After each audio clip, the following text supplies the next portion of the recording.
Welcome back to the news at 10, coming to you live from Abuja. A former Vice President Atiku Abubakar on Tuesday is seeking the support of the governor of Borno State for his ambition to run on the platform of the People's Democratic Party as its presidential candidate in the 2019 election. The PDP presidential aspirant was speaking during a visit to the Borno State governor in Yenogwa, the state's capital. The former vice president commended Governor Dixon for the various projects executed under his administration.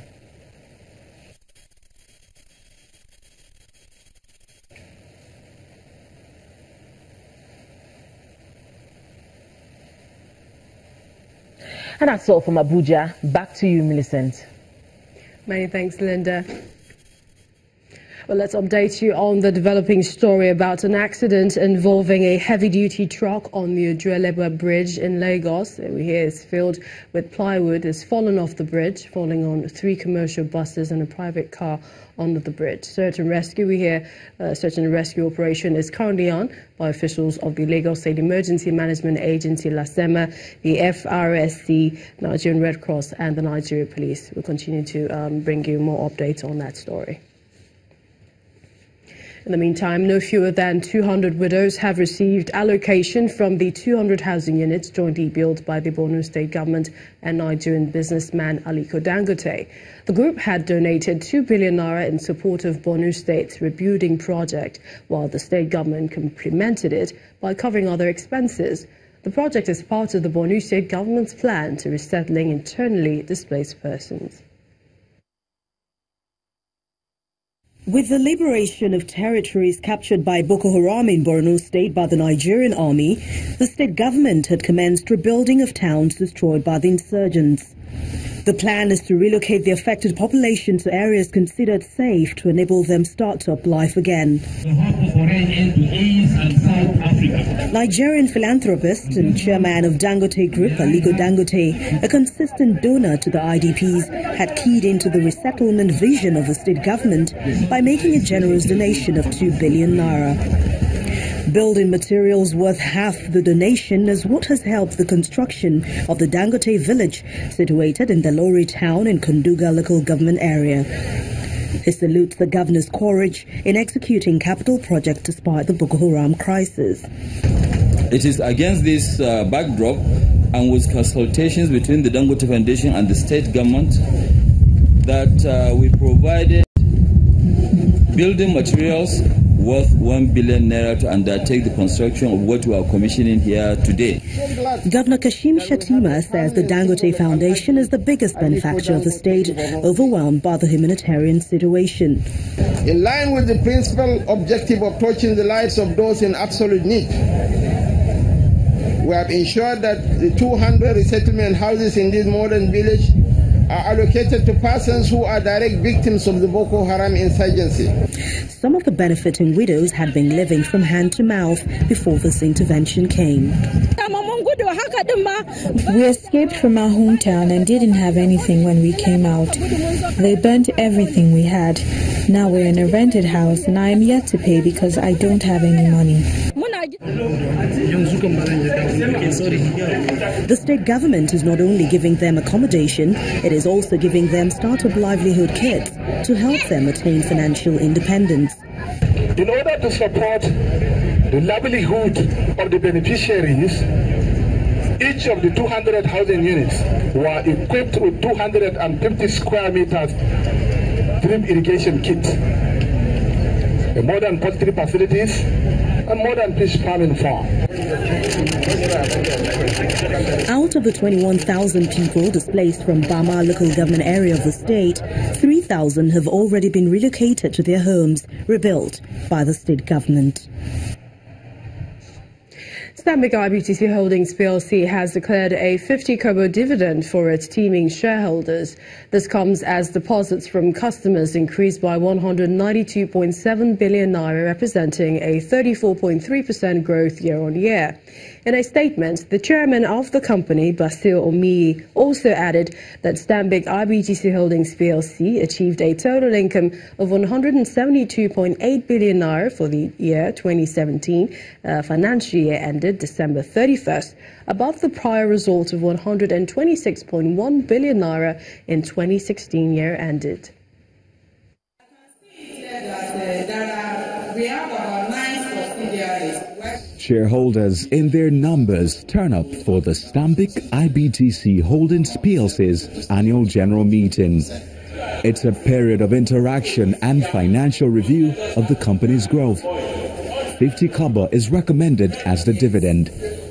That a final dividend of 50 kobo per ordinary share of 50 kobo recommended in the audited financial statements presented to shareholders be and is hereby approved and payable latest on Wednesday 20 June 2018 to shareholders whose names appear in the register of shareholders as at close of business on Wednesday 28 March 2018. Like Oliver Twist, shareholders demand an increase in dividend come 2019. Investments, we are talking of dividend and capital appreciation. So what we are telling the board of IBTC is that come next year, our dividend should be higher than what it is this year. And we are thinking of 2.50 kobo minimum next year. Directors recall the negative impact the cut in oil price in 2016 and 2017 had on the company through a struggling economy. He is, however, impressed at the level of growth. As the year progressed in 2016, with the increasing oil price, increased foreign exchange distribution, the opening of a new foreign exchange for importers and exporters, a new window by CBN, businesses grew, and our company was able to take advantage of that we grew our profit after tax by 39%, so we are very proud of that. The total return to a shareholder is the appreciation in the stock as well as the cash dividend paid. Clearly, we have been one of the best performing from market indices. So I think the shareholders are very, very happy, as you saw from the meeting. Going forward, we also got the opportunity to explain to them our dividend policy, and I got the sense that they understood what the policy is, what they should expect, so that they will be able to plan going forward. With a profit after tax growth of 69.6% and the net interest income increase of 44.5% in 2017, Stanbic IBTC Holdings PLC is projecting a better financial year end 2018. And Channels Television is still following the developing story about the accident at Ojuelegba Bridge involving a heavy-duty truck. And latest news has it that the search and rescue operation is currently ongoing by officials of the Lagos State Emergency Management Agency, the FRSC, Nigerian Red Cross, and the Nigerian Police. And the manager of LASEMA has confirmed to Channels Television so far a number of casualties. We heard 2 dead and 2 injured. We'll continue to fill you in on the results from that scene.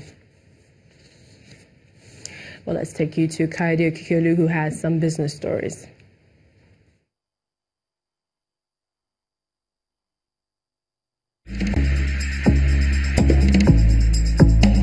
You First.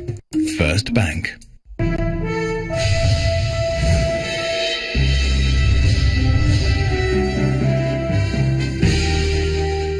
Thank you, Millicent, and welcome to Business News.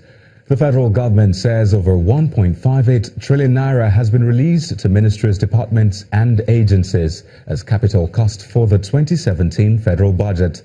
The Minister of Finance, Mrs. Kemi Adeosun, who made this known in Abuja, says the federal government was able to fully cash back the capital releases despite the economic challenges in 2017.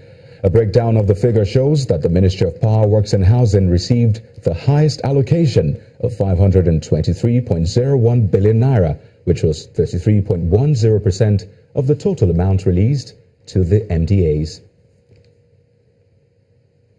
And the federal government has mandated all ministries, departments and agencies of government as well as the Federal Inland Revenue Service to authenticate all tax clearance certificates presented by companies and individuals for public procurement processes. According to the Ministry of Finance, the directive is in response to the rise in fake tax clearance certificates issued prior to its automation since August the 22nd, 2017. For certificates issued before the advent of electronic issuance, the Minister of Finance, Mrs. Kemi Adeosun, has therefore directed MDAs to submit tax certificates in their possession to the FIRS, while the FIRS has undertaken to verify the certificates within 72 hours of receipt. The Minister reminds company directors that possession of counterfeit tax clearance certificates is an offence. And elsewhere, the Nigerian government has been advised not to use a simplistic reaction of border closure with West African states as a solution to the influx of illegal rice imports into the country. Now, this was according to the Director General of the Lagos Chamber of Commerce and Industry, Mr. Muda Yusuf, who spoke to Channels Television earlier today. Mr. Yusuf says the government should rather strengthen the various agencies involved in trade and border controls and raise the local production of rice to fight the menace of foreign rice imports. Moving on now, sell-offs from Tier 1 lenders led to a massive decline in the banking sector and in turn negative sentiments across board at the close of today's trading session. For more details, let's join Bisi Adebayo.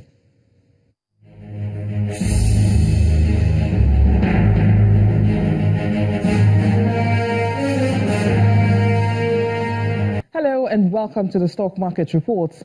Trading at the Nigerian Stock Exchange resumed today from the Muslim holiday with a hangover of sell-offs with which it ended the second week of June. Tuesday's session saw the all-share index drift further away from the 38,000 level after dropping by 0.67%, representing a 95 billion naira decline in the total value of listed equities. The banking sector was mostly affected by the profit-taking, which hit all major sectors of the market, while the consumer goods sector eked out a 0.06% gain. The shares of UBA contributed more than 123 million units to almost 400 million shares traded at the close of today's trading in over 3,800 transactions. Prestige Assurance is the top out of 34 losers, down by 6.25%, while international breweries led 11 other price advances, up by 6.54%. And that's it on the Stock Market Reports. I'm Bisi Adebayo.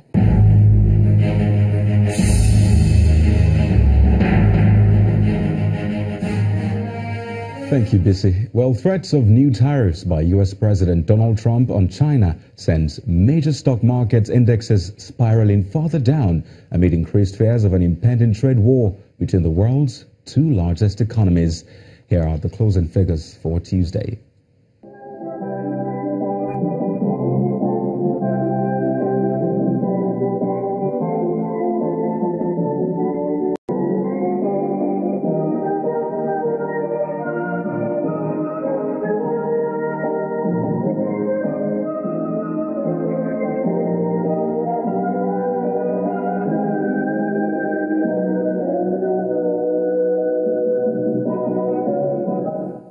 And that's Business News. I am Kayode Okikiolu. It's now back to you, Millicent.